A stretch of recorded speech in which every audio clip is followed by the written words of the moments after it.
Hi, and welcome to the Up Zone. We are where we make understanding politics simpler. We are your two hosts, Mr. Elmer Floyd, former House Representative for the 43rd District in the state of North Carolina, and myself, Tisha S. Waddell, former City Council Representative for the 3rd District and current candidate for mayor in the city of Fayetteville, North Carolina. Mr. Floyd, how are you, sir? Well, I'm doing good, and fall season come, and my creditors told me that they were going to start back in the spring, so I'm blessed. So you get a you know, break. You get a I get a break. break.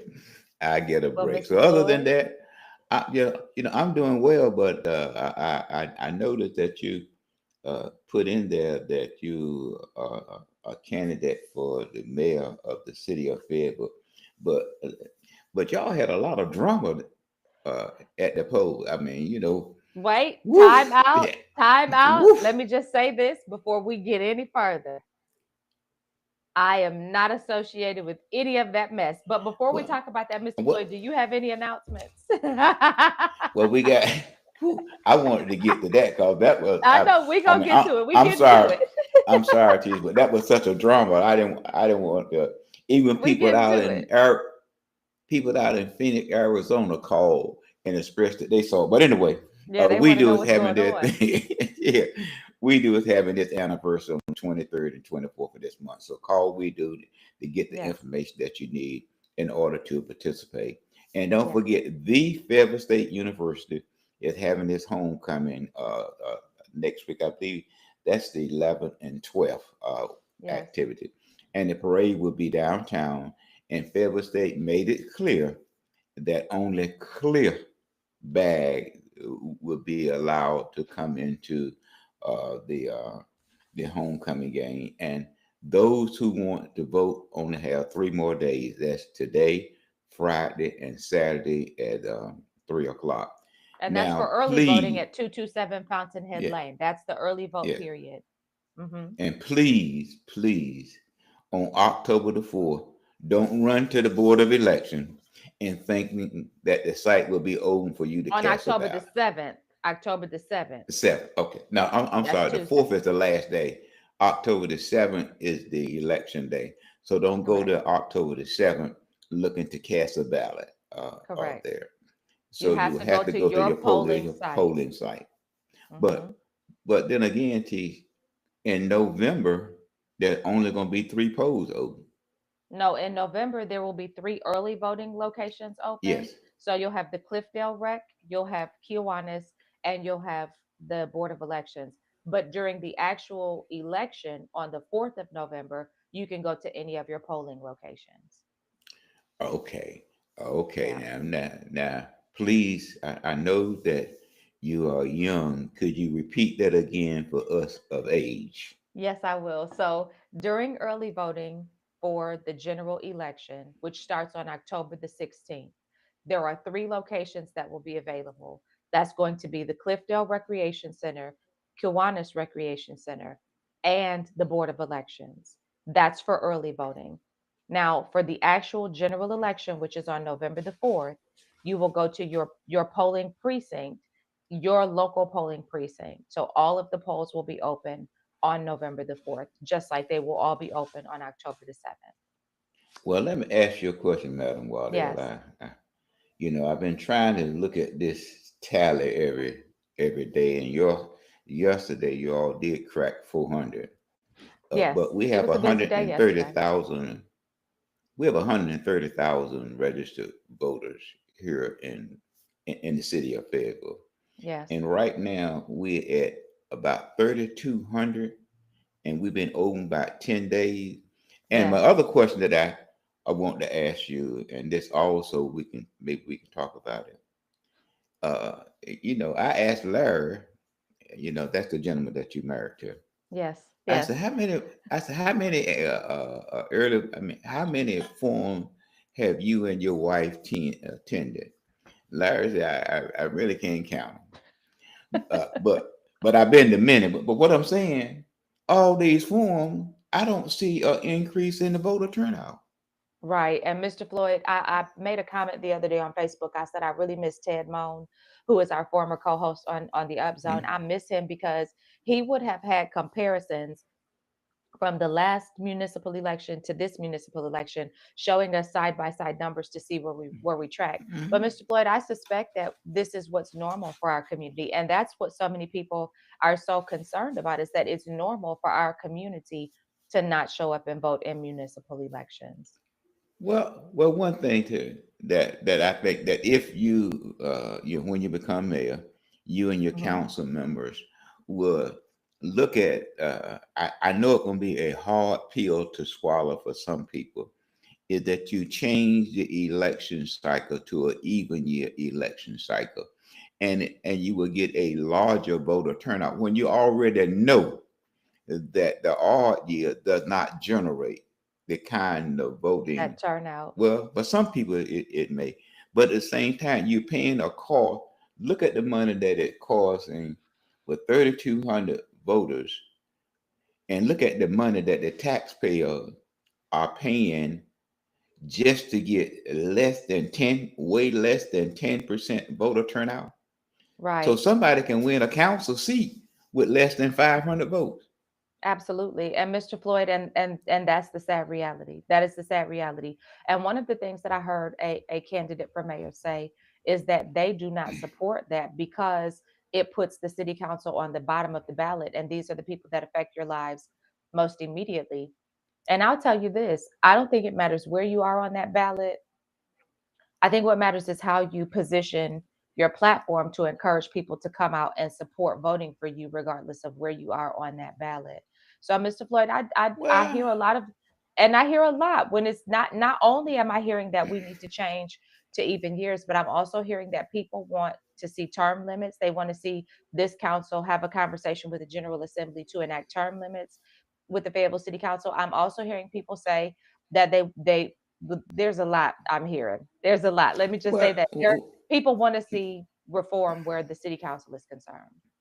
what I mean, I can understand that, but the but come in that you at the top of the list now because there's nothing there. So how can you There's say no, you're at the right, bottom of the? I mean, it's the only show in town. Okay, right, it's the only show in town. So you got the only show in town with a population of over 200,000 and with 130,000 registered voters, and you yeah, have 3,200 people that have cast ballots so far. And now it right. don't take no rocket science. Now, if this city was a corporation, as one person mentioned that he was a CEO, okay. So if that CEO look at, say for instance, if Amazon market share drops to Hmm. 51%, Amazon is going to have a come to Jesus meeting. Okay, Absolutely, and absolutely. see what do we need to do to rebrand to get our market level back up. Okay, so when you see these kind of statistical data and you talk about a population, again I repeat, over 200,000, 100,000, 130,000 registered voters, and you have 32,000 that have voted in 10 days. Right. I mean, I don't know. Even So one of even our that viewers, guy. Mr. Floyd, one of our viewers said we should, and this is from Arlene, mail in voting instead of early voting, polls open voting day for folks who like to vote in person, more participation, lower costs. Well, let me tell you, you say mail. Did you say correctly? Mail in. Yes, mail in. Now, is you saying that you want the United States postal system to get your ballot in by election day by 7:30?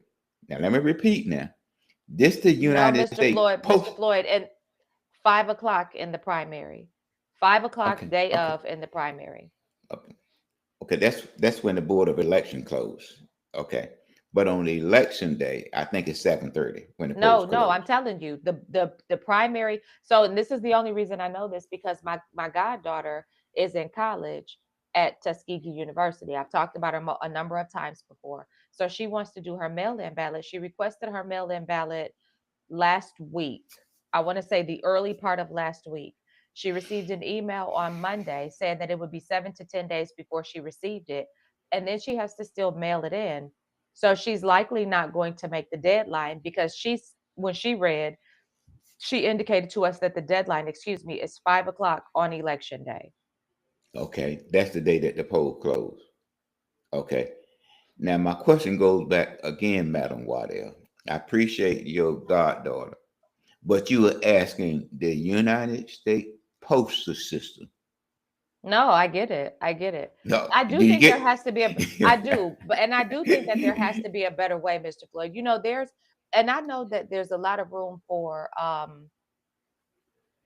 I know that there's a lot of room for fraud and abuse when you start talking about technology and the deployment of technology. Yet there's so many things like, in one of my classes, they have this thing called a lockdown browser. And in order to take a test, you have to authenticate yourself in this lockdown browser by presenting your identification. They use technology to mirror your face to the identification. And then once you enter into this lockdown browser, you don't have access to anything else on your computer, only your test. So there's technology available that could very likely help us expand our capacity for our elections, but we're still very oh that's good we're still very archaic in how we handle voting. So she came back, Mr. Floyd, she said, okay, add a QR code you can keep to confirm that your ballot was received by a certain date, and if it's not, you can vote in person. Again, the deployment of technology. So there have to be there has to be something that could be done to make voting not so difficult and not so cumbersome. But here's the issue: when you give more people access to the process, you change the scope of how the predictability of the process. And I think that is difficult by design, Mr. Floyd. I think Well, it's difficult by design, not just locally, but in general. I think it's difficult by design. well, that's you always technology is always going to be there. Just a little simple request. Many times we get questionnaire as an example. Okay, and what the technology is there, wherein that when you fill the questionnaire out, you cannot retrieve a copy of the questionnaire. It says send, and they have the questionnaire. You can't even get a copy of the questionnaire that you Right. filled out. So technology, like you said, is already in place. Just a little simple technology. I mean, I can't get Yeah, a because copy of what I sent you. even when we go to put our ballots in, we put our ballots into a box and we just trust the process. We trust the Yeah. process because there's no we don't see that ballot again. Well, see, that's the only thing that you can do is to record the number. I think the number is there. We can record the number about where. Which number voter you were. Yeah, yeah. Hmm. So the process can be simple, but I think that here in Fayetteville, the city council need, for the basis of the taxpayer, need to go to a even year election. Now, some say, George Brees said that the uh, that the odd year, helps the incumbent. But when I look at these numbers here, I don't see where it's helping anybody. Well, let me say this. George Brees also didn't include me in the top finalists for this election cycle. So I don't know if Yeah. I'm going to be able to take his word as bond anymore because Well, I just don't know if his ears to the street. well, when you look at it, uh, my sister in New York called me. When they had the mayoral race up there in New Hmm. York, Hmm. Hmm. and she told me, she said, Elmer, surprise, surprise, surprise, the underdog won. Yeah, I don't mind being the Okay, underdog. I don't okay, mind. that's what Speaking of that's what. dog, wait, pause, pause. We're gonna get to what you wanted to talk about now. Let's talk about dog, okay? Oof. Mr. Floyd. Um there was I a mean, kerfluffle at the Board of Elections. And we cannot show you all the video because I don't know how to censor a video and the language is a bit rough. And so I'm not going to show the video, but we are going to talk about it this morning.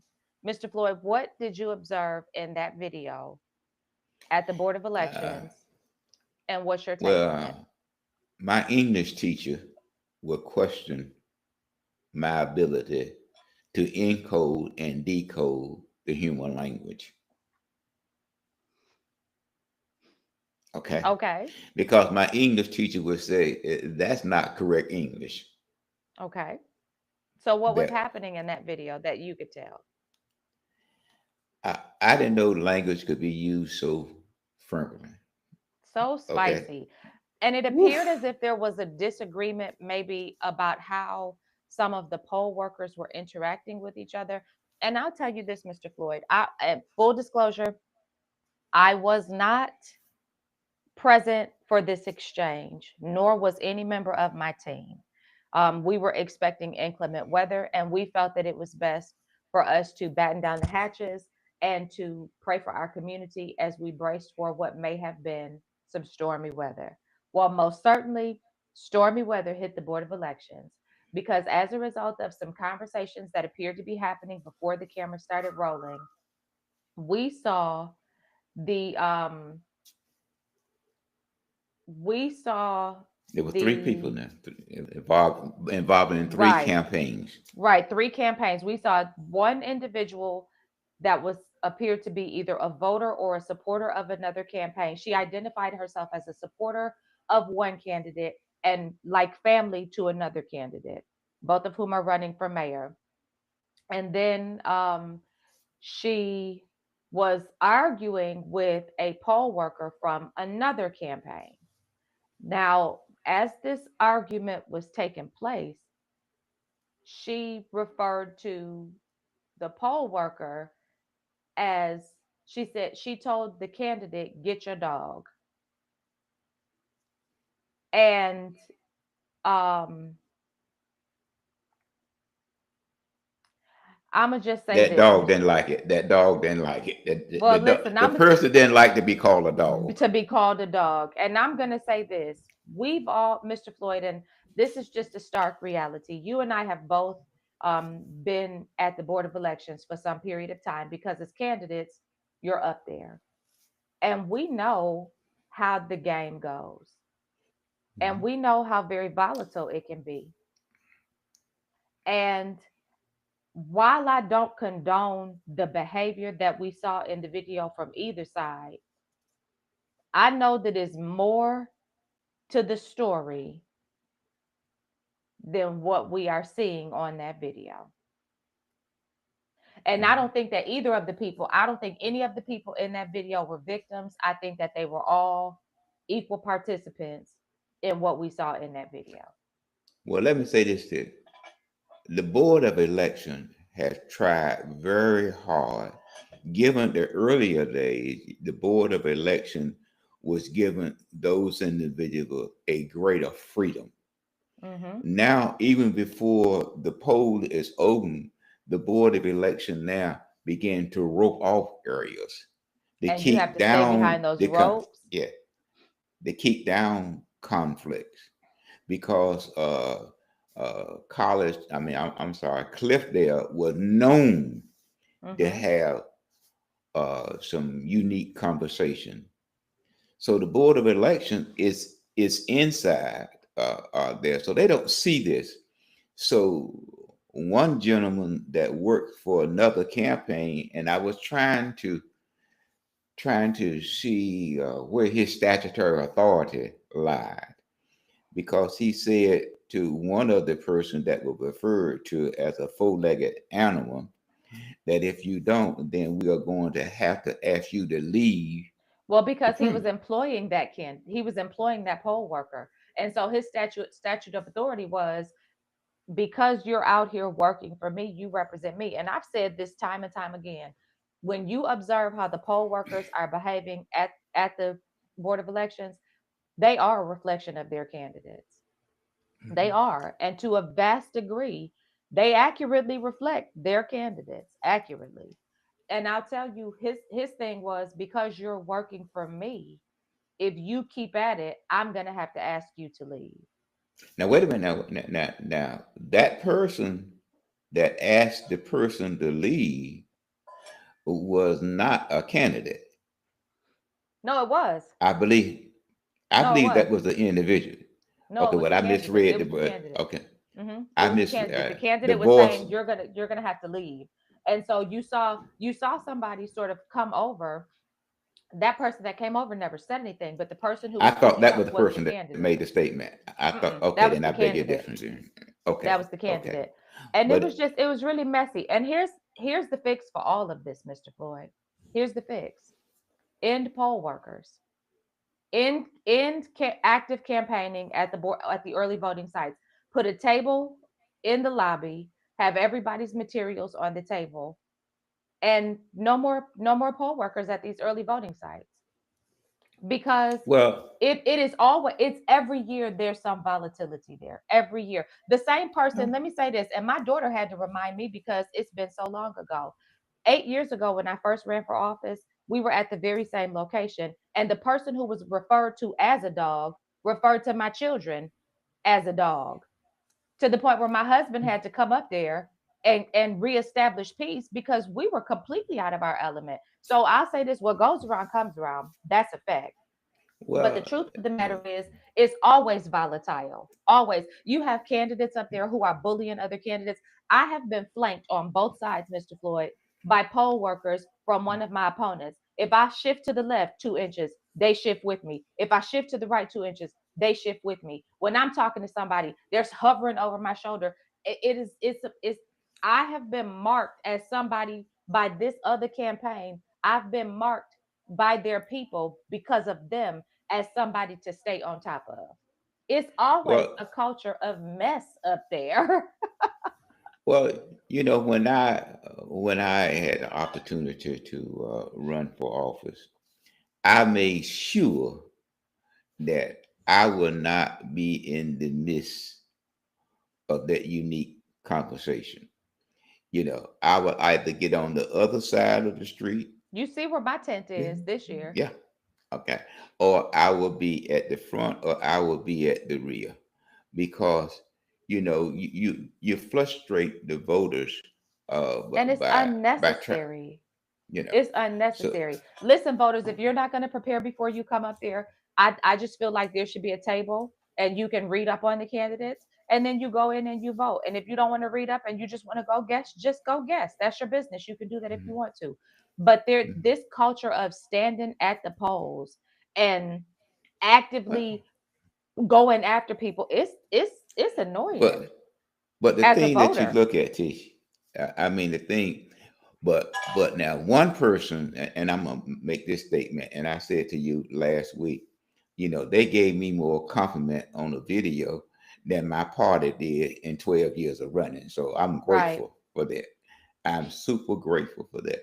But now having made that statement, but if you look at the poll, who are there? What ethnicity is at the poll, working at the poll? Right. I mean, okay, they're us. We Yeah. are the one. We are the one that's really working at the poll. Why?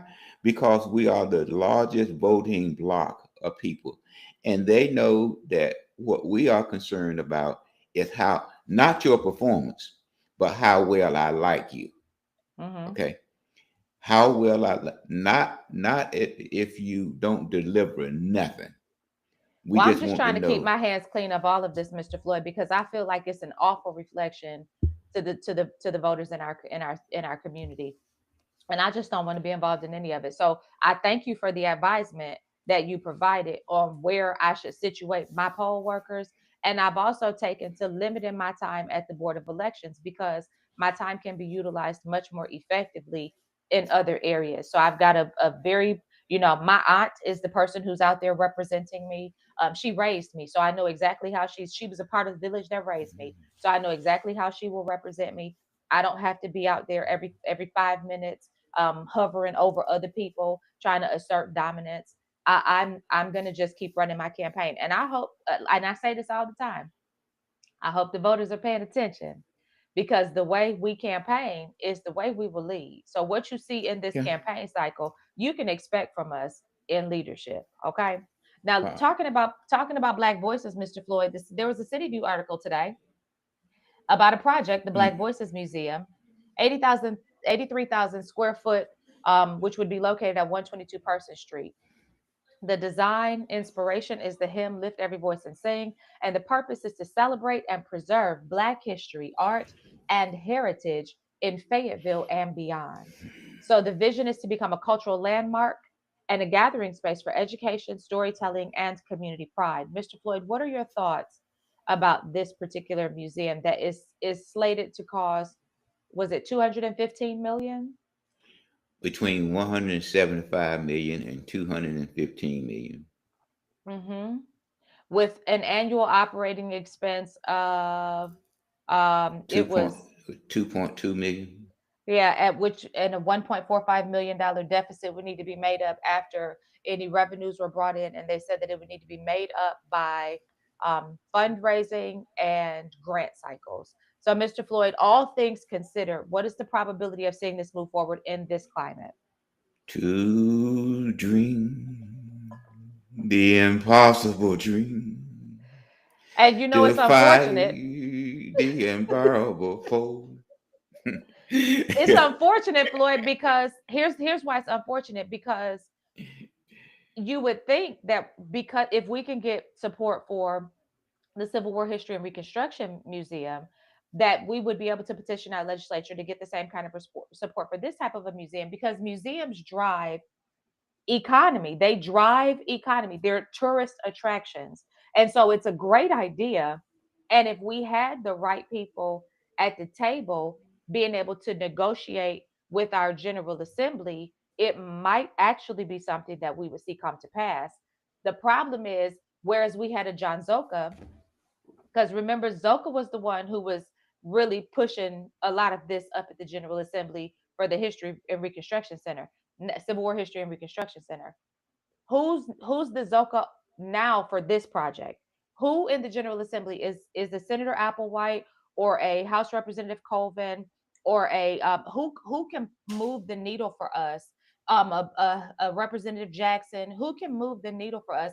A Representative Smith, who can move the needle for Cumberland County to push something like this forward, to get to acquire the funding and move this forward? You put me in a awkward position Why is it awkward, Mr. Floyd? because I don't see among the delegation anyone strong enough to do that. And that's the concern. That's the concern, which is going to Yeah. kind of dovetail me into my second point. But let's talk a little bit about strength in the delegation. We have a delegation that is primarily Republican. The we have a House and Senate that's primarily Republican in the state of North Carolina. Majority, Our yes. our delegation is vastly partisan. Like we will probably never hear a Senator Applewhite talk about working across the aisle with the Republicans. We will probably never hear a Francis Jackson. We might, I don't know, talking about working across the aisle. Um, and Mr. Floyd, these are, and I don't know, I don't really know where Mike Colvin stands. He's a little bit quiet in all of this for me. I've not really heard enough from him to see what his constitution is and how he'll work. And same with Charles Smith. I'm not really sure about the two of them, or Francis Jackson for that matter. But I tell you, I know for our state senator, she's vehemently opposed to anything that looks like collaboration on the other side. I know because I've been on the receiving end of that opposition. You know what I'm talking about. But Mr. Floyd, I'll say this. I think that that speaks a lot to why we won't see projects like this move forward. And when we talk about this, we have to be honest.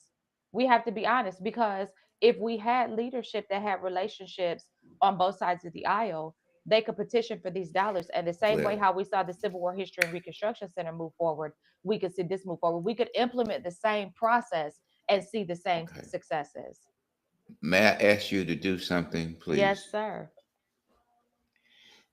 Ask Senator DeVille, who is now the chairman of the County Board of Commissioners. And when we come off air, you can ask me what happened when you work across the aisle if you just really want to sit in to fit in. Okay. Right. That person is no longer a senator because the governor came here and told us who he wanted to represent him. And so the person that you are looking at now was able to be primary because the both of us brought revenue back to our community. And Right.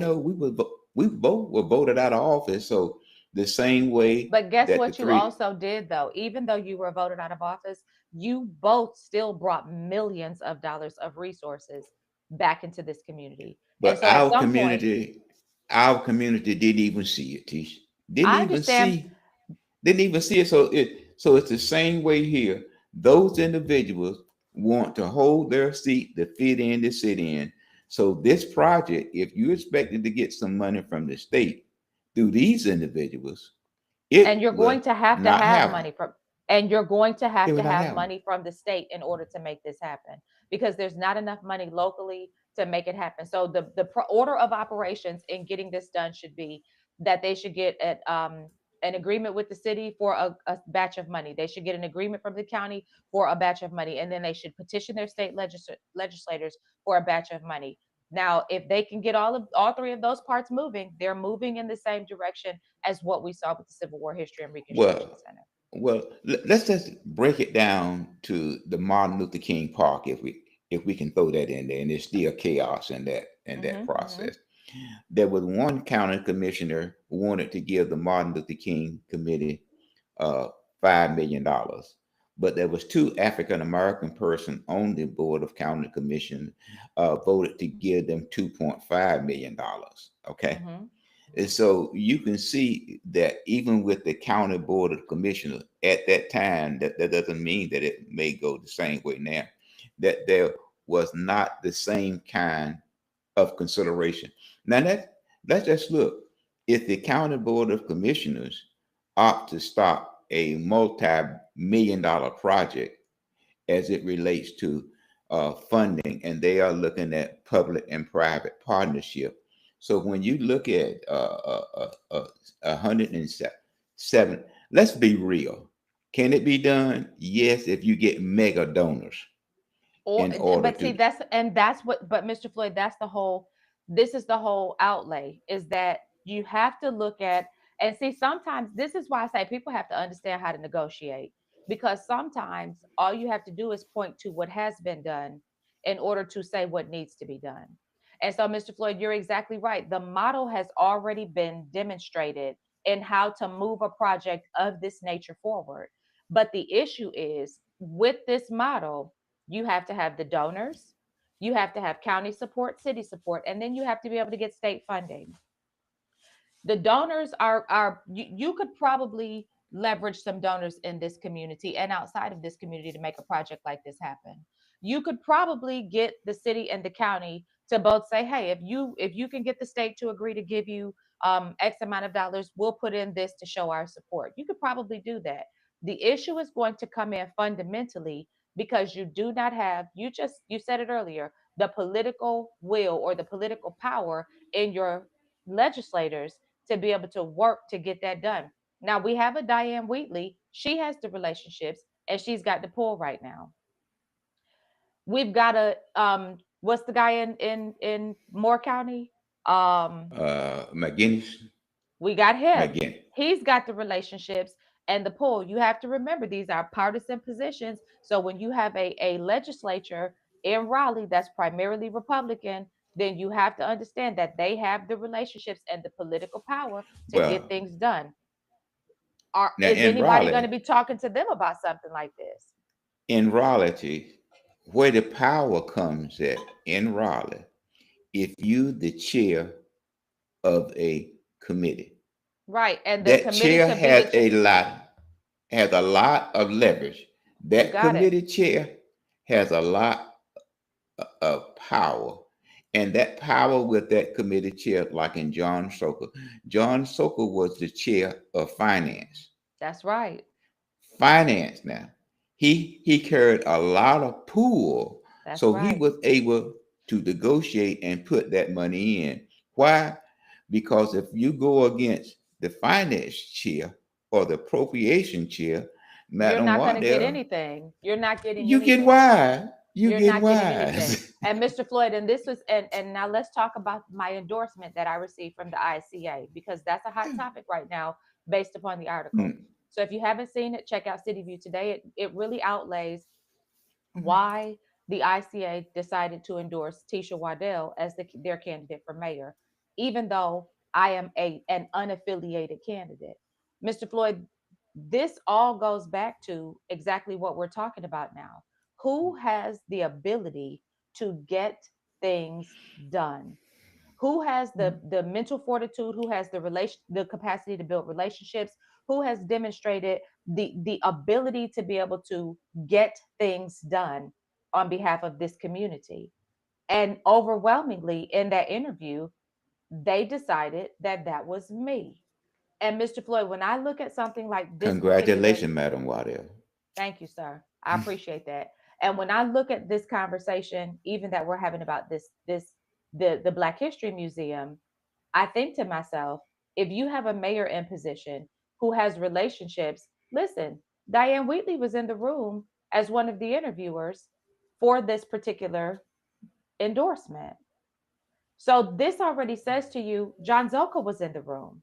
Wesley Meredith was in the room. So these are people who, even though only one is still in elected capacity, they all still have relationships. Mr. Floyd, did your relationships die just because you left Raleigh? No.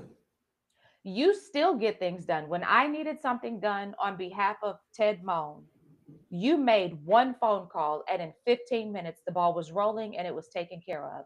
I reached out, and y'all know this because we talked about it.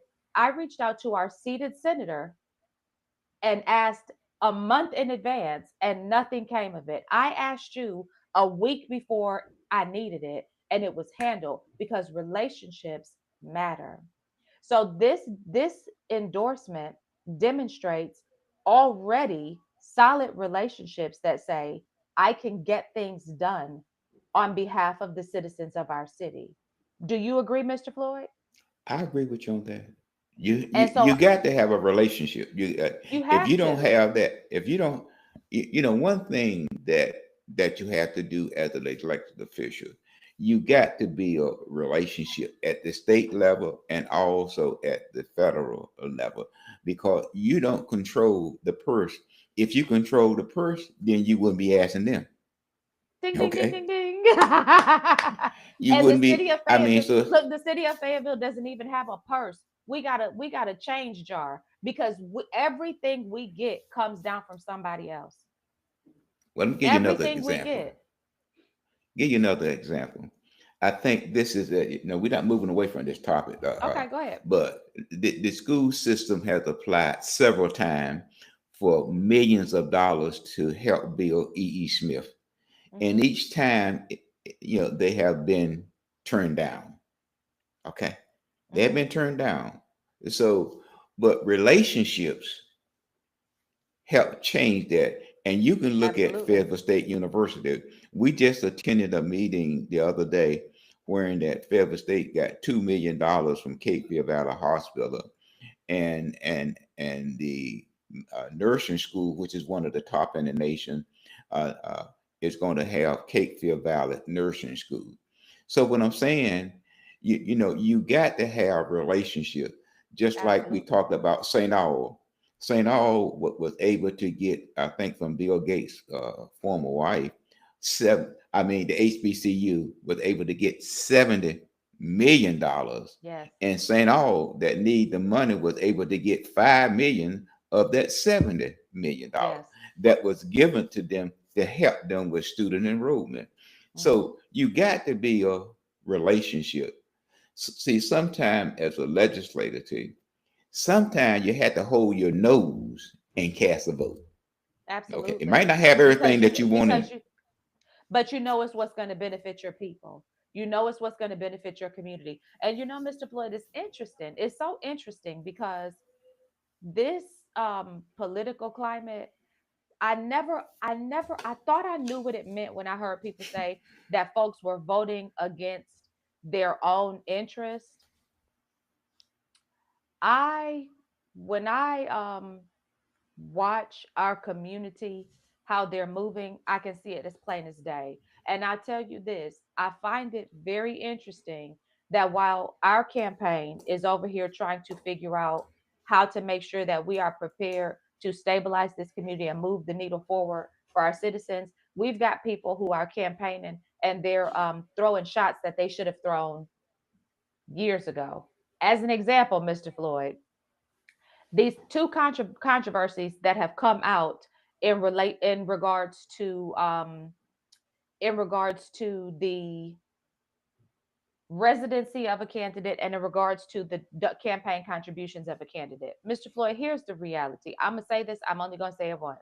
I might say it two or three times. I don't know. So let me not lie to y'all. But Mr. Floyd, they've been knew about this stuff. This is not new. They have known about this. We talked about the residency issue over a year ago on our podcast. Do you remember? Yes. So this is not new news. Not only did we talk about that over a year ago, but these conversations about the potential for pay to play, I've been talking about that for the last 5 years. So none of this is new information.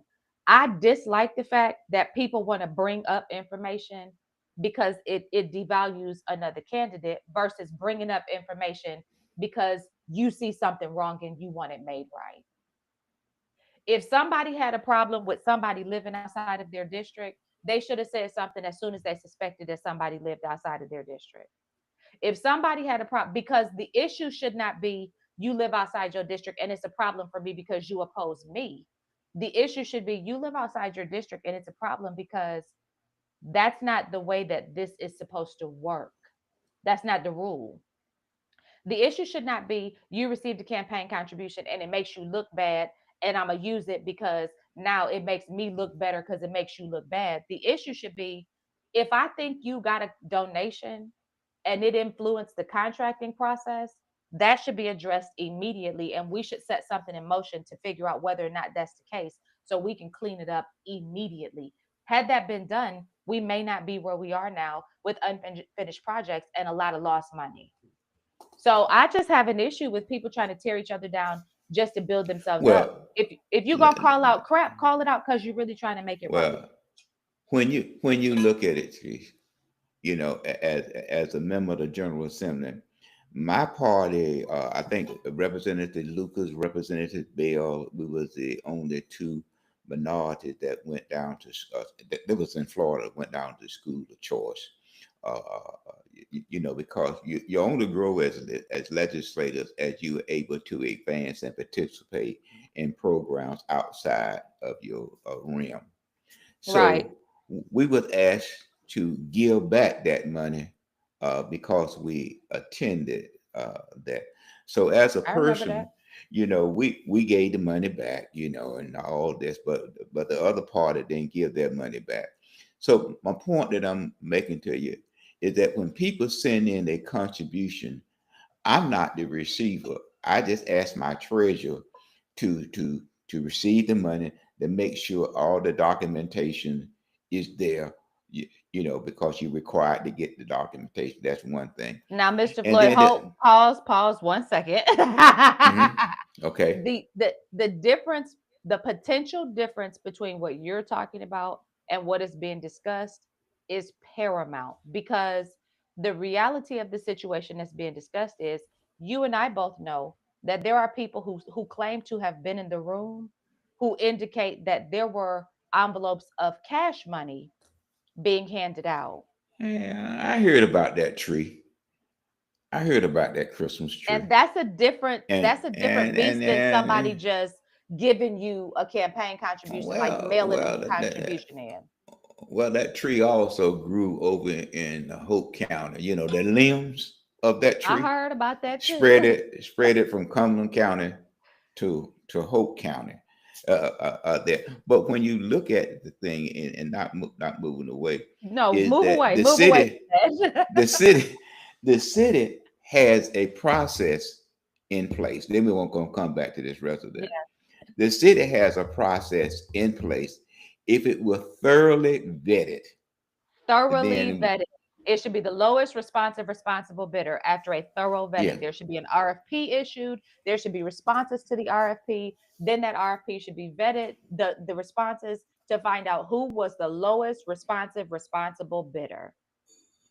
And then again, see, one of the other things that is key, is that a staff person has the responsibility before he or she passes on to the manager that everything is in place.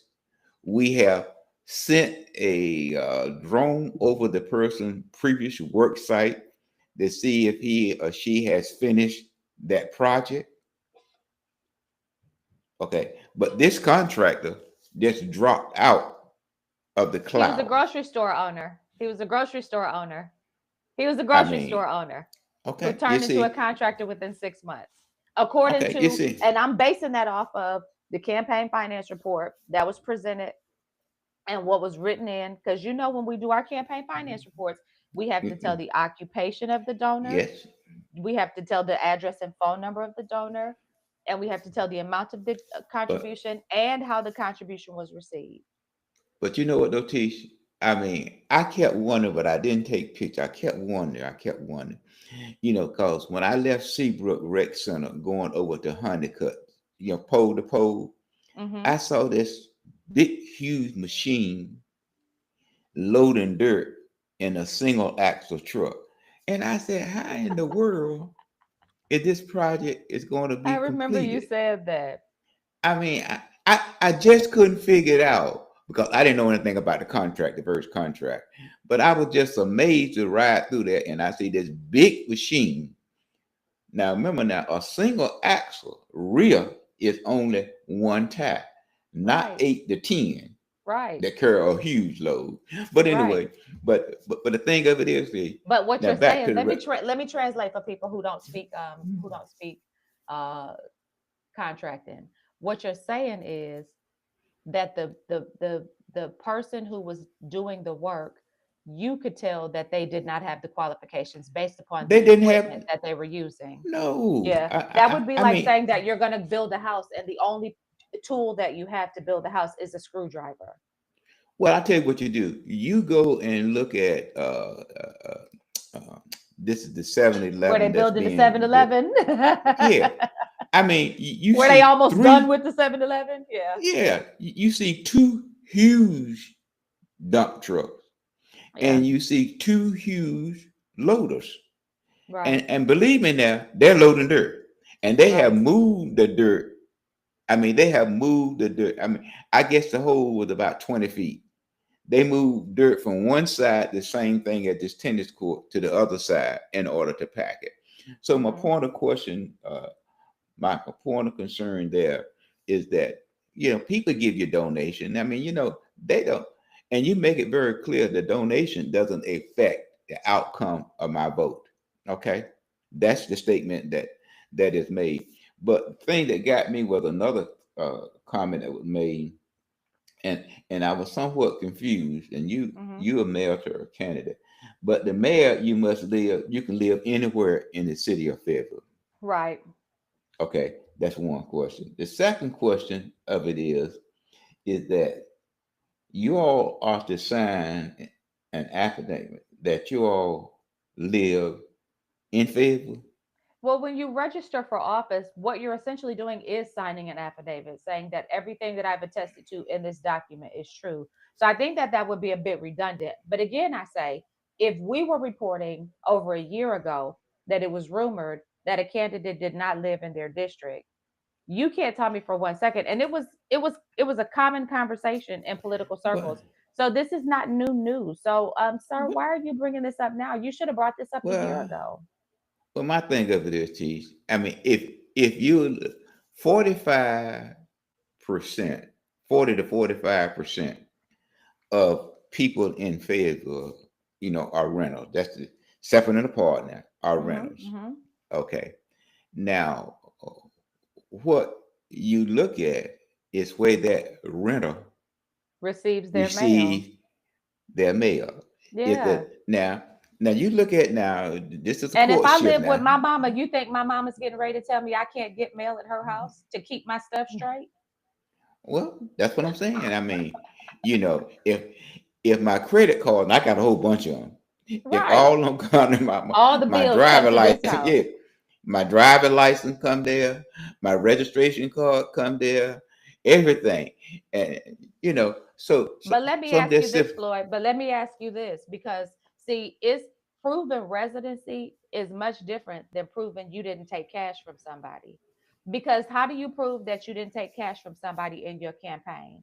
Provide a bank statement or a canceled check that shows that you received this contribution, and then everybody can just go sit down somewhere and be quiet because you're putting the rumors to rest. But when the narrative in the backdrop is that there was somebody who came into a meeting with an envelope filled with cash and was handing out cash contributions, well, then the question becomes, it's a different question. It's a different question. well, It's a different well, question. I think that's something that I called it uniqueness.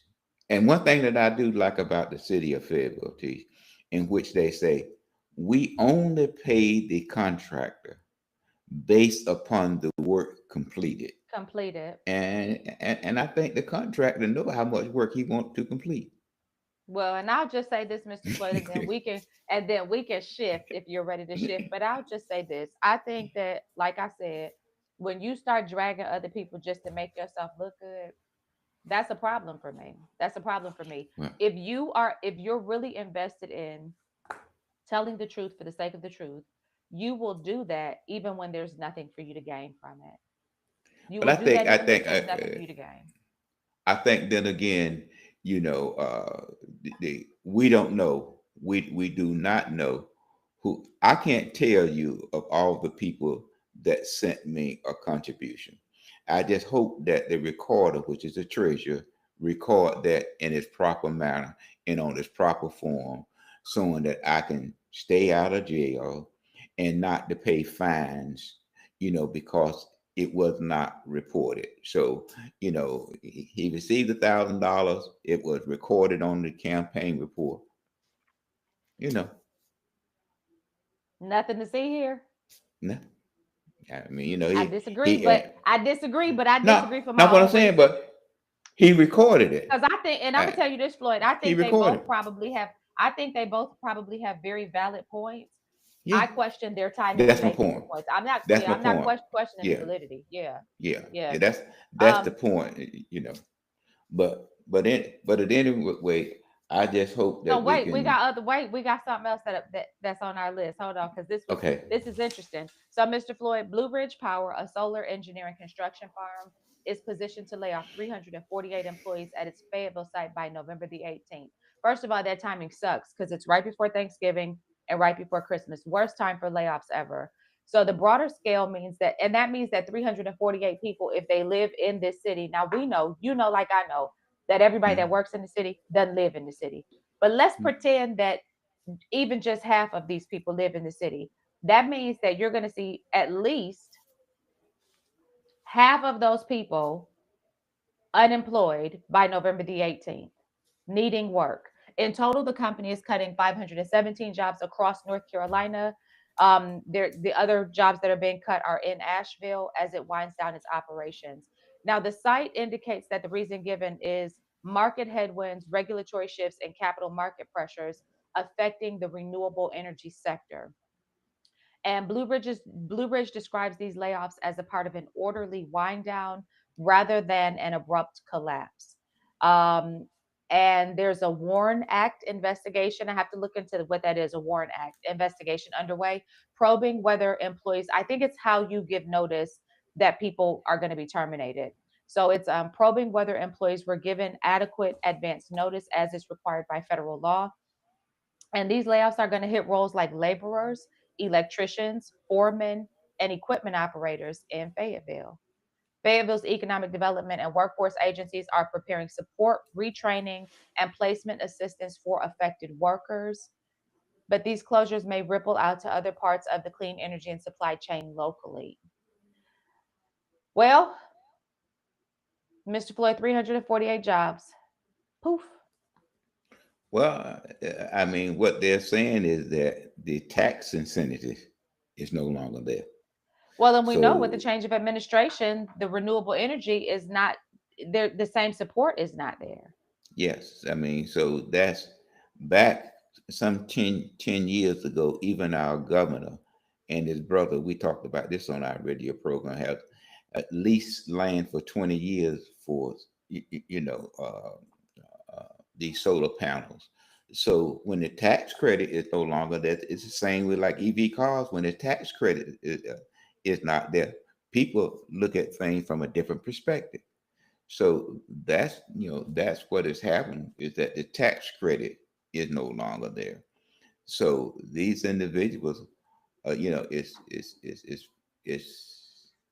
is it painful? Yes, Tish. It is Absolutely. painful doing these, approaching the holidays. And so when you talk about the, and it's also, you may not look at it, it's also just like what Fort Bragg is experiencing there. It's had a ripple effect on the Hmm. community. That loss of revenue that is generated by that community. I mean, by that Absolutely. particular industry there. Absolutely. And Mr. Floyd, and you hit some very good points, especially when you talk about those incentives, because Mr. Floyd, when we are looking at, see, there are some policies that are created nationally that, when people tie all their eggs to those baskets, and then a new administration comes in and changes the policy, all you lose all your eggs. So Yes. we, particularly here in the city of Fayetteville, have to caution ourselves against jumping too deep into these national pools, because when we do that, we leave our people vulnerable.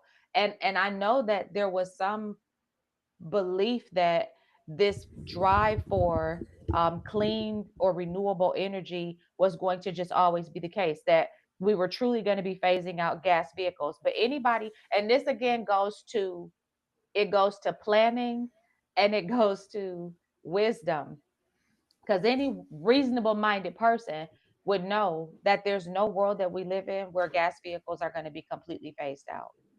There's no world we live in, because listen, Mr. Floyd, the oil industry is it's probably $1 trillion industry. I don't know, but it's a money maker.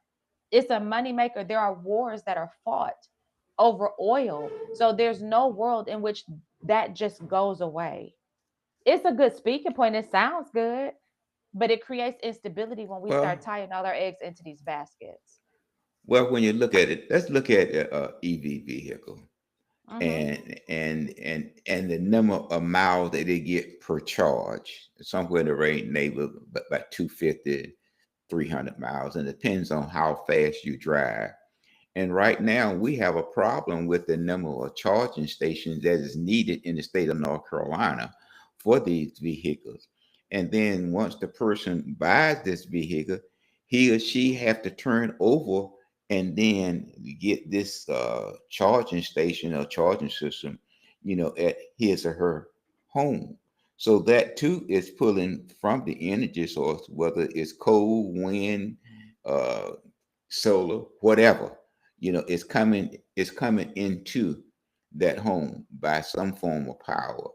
And it may be cold, it may be wind, it may be solar, but it's coming in that way. And so when you really look at it, solar, I mean, EV is going to be one of the driving sources for individuals. But gas, I mean, gasoline, if you look at it just from a standpoint of view, and they have pipelines leaving Louisiana, going straight on up to Ohio, a pipeline that service that part of the country, a pipeline to service up by New York, a pipeline to service the southeastern part of the country. Okay, now up there off of, as an example, you look at Shaw Road. There's five gasoline tanks I know that's exactly up there what by you're Shell. talking about, Mr. Floyd. Now that gas got to be pumped in there some kind of It's way. going somewhere. It got to be It's pumped in going some kind of somewhere. way, and there's trucks going in and out of that every day. And my last thing, Madam Waddell, they got some strong lobbyists. And that's the bottom line. That's the bottom They got line. And so when if we have to tell the truth when it comes to our we have to be truthful and we have to make decisions based upon the reality, not just the presentation at the time. Mr. Floyd, we're at our hour. We've got two more things to talk about. I'm going to just post them on our Facebook page because we talked about the government shutdown. I'm going to post the link for that so Yes. that people who want to see what services Federal may Reserve. be affected can see Okay. that. Okay. Okay. And the Okay. last thing that we had to talk about was the growth on the northern end of 295 on the northern end of Ramsey Street. I will post that as well so that people can familiarize themselves with what's getting ready to Okay. happen. What you want to leave our people with today, Mr. Floyd? I'm afraid to use my dog. But I just hope go that on and use I it. Go just on and use it, Mr. Floyd. if that dog bring one, he will carry one. So please, please cast your vote before 3 o'clock Saturday, and don't go to the board election on the 7th to try to vote. Save You your go to your energy local at the polling polling place. site You and go to your vote for the local polling place. candidate that you think that provide the kind of services that would benefit you, not whether or not you like the person, whether Because he or it's she not a you not. popularity contest. No, no, it's not. It's not. Yeah. So have a good weekend, Listen, y'all Madam better look at Mayor. them property tax bills, and that'll help you make your decision. So I'm Whew, Tisha Wardell, and I know Floyd, and I'm just excited to whew. be a part of the Upzone. Thank you, Mr. Floyd, for letting me continue to share this space with you. I want to tell everybody the same thing that I've been telling y'all. There is no justice apart from righteousness. There is no justice apart from righteousness. If you desire justice, you must first seek out righteousness. And that's that. So again, I do. And Mr. Floyd, I solicit the votes of the people. So if you Okay. are looking for a candidate who believes in transparency, accountability, and ethical government, I am who you are looking for. And if you believe that people should fight for what's right, whether it benefits them or not, I am who you are looking for. And I most certainly am looking forward to serving the great citizens of the city of Fayetteville and leveraging my resources, leveraging my relationships, and leveraging all of the gifting and talents that God has endowed me with for the benefit of the citizens of this city. And that, Floyd, is all I have today. You got anything else you want to say before we put this music on? No, just please, please vote. If you don't vote, there's no point in complaining. And that's that. Like, share, subscribe, follow, tell a friend, and we'll catch you on the next episode.